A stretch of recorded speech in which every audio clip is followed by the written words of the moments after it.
Special guest from Angry Orchard here. Hey, I'm Ryan Burke. I'm the head cider maker at Angry Orchard.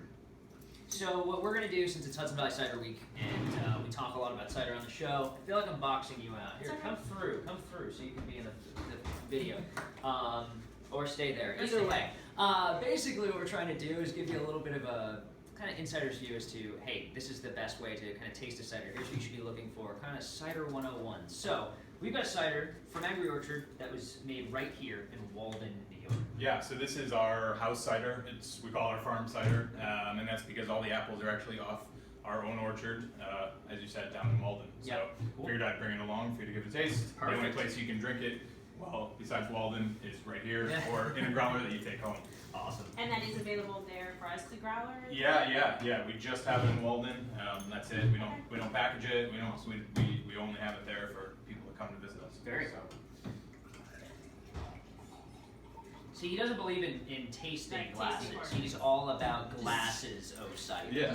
Like half of that. Yeah. Well, so I brought these glasses along. So these are our orchard glasses. We actually made these specifically for tasting cider. Yeah, notice it's a really, really unique kind of shape to it, where I'm sure there's some science involved here. What is the reason for this glass? Yeah, so the deal is, it's got a little nucleation site here in the bottom, so we're always delivering carbonation up to this center bowl. Okay. And so what we're trying to do is, your first sip should taste like your last sip, right? So it's a little thicker down here, so it allows you to have a better grip on the glass, but also keep the bulk of the liquids up here. So it keeps the temperature the same from top to bottom. Awesome. And then as the carbonation continues to deliver aroma to the middle bowl, as you drink it and you drain your glass, it's still always pushing that aroma up and kind of capturing it in this little bowl. That's awesome. I've noticed that before. If I've gotten cider and it takes me, for some reason, if the 1 out of 9 million times I drink cider, it actually I get down to here and let it sit for a little while. Because it's so sweet, I feel like sometimes if the carbonation goes, it just feels like it's like, oh, this is really cloying and really overwhelming. Sure. So it's interesting that you're keeping the carbonation constantly kind of going through it. So yeah. So and this cider is basically bone dry. It's basic first. Yeah. So Brandy cheated. She took a sip before. I always will. Okay.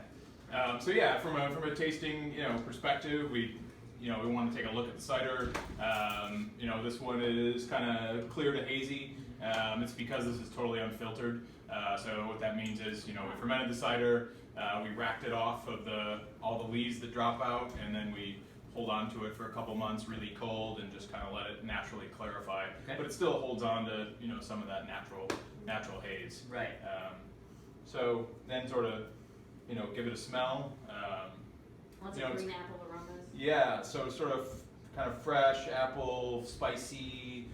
Some of that's from the yeast. So with this particular cider, we did a mixed fermentation. So we did partial native or wild fermentation, where we didn't pitch any yeast at all, and we let the natural microflora in the air and on the apple skins ferment, and then we actually also pitched a controllable yeast on top of it. So it sort of has a little bit of funky, spicy, the kind of things that you get out of a wild fermentation, and then it's also crisp and clean, just like you would get from like a wine yeast fermentation. Nice. So. What do you suggest? She's like halfway done with this, and we're like still like we're like huffing it in, and she's like, "So it's good. What should I pair with this?" Mm-hmm. I mean, my biggest thing is always food.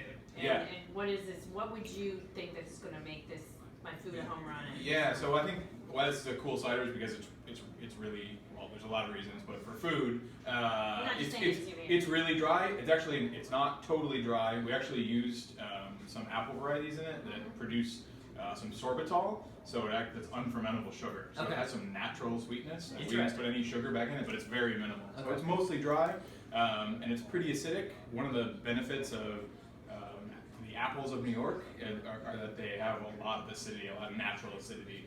So this is a pretty high acid cider. So kind of acts like a knife on your tongue. So for me, cider and cheese are the ultimate pairing. I don't think anything pairs better with cheese than cider. And so for this particular cider, we have like like a brie or a triple creme Something cheese. with some fat. Something with some fat, some creaminess, because this is just going to slice right through it on your tongue. Awesome. And help you wash it down, clear your palate off for the next bite. Cool. Yeah. All right, so are we getting into the drinking portion Yeah. of the well, laundry? well, cheers. That's Yes. certainly the most important part. There you go. Yeah.